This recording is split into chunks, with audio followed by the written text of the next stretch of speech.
So now, how do you see the relationship between science and spirituality evolving in this context of meditation and the development of higher states of consciousness? It's just gone crazy. People are really interested in it now. There's so much more research going on trying to identify what the scientific correlates of spirituality, what they are. I mean, I remember seeing one article, Where is God in the Brain?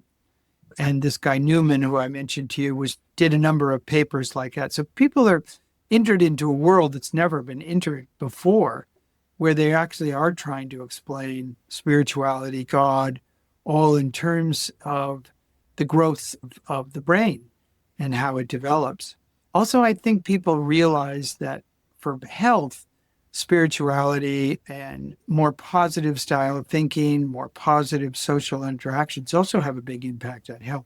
So from all sides, people are recognizing that spirituality has a physiological basis and it's important for all aspects of life, whether it's health or longevity.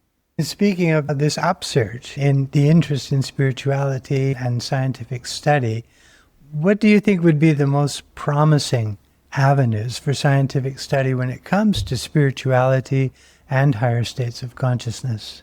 I think further research on the neurochemistry, neurophysiology of the growth of higher states of consciousness is huge, because suddenly you take all these ancient texts and all these ancient descriptions of people having these experiences, and now you can validate them in a very real and concrete way. So that gives an enormous change in our attitude toward different traditions, spiritual traditions.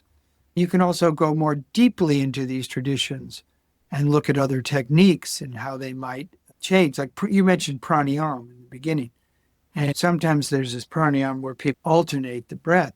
And I've seen studies where it shows that it alternates the alpha wave dominance in one part of the brain to the other. So almost any technique could be studied, whether it's yoga, whether it's pranayama, whether it's meditation, and they can be studied on a very simple basis. Ayurveda is another huge area, Chinese traditional medicine. There's so many that we've kind of not paid attention to because they weren't scientifically validated. So once you scientifically validate them, they come into the mainstream and people are interested. Can these be used to increase longevity? Can they be used to improve health? So I think that's huge.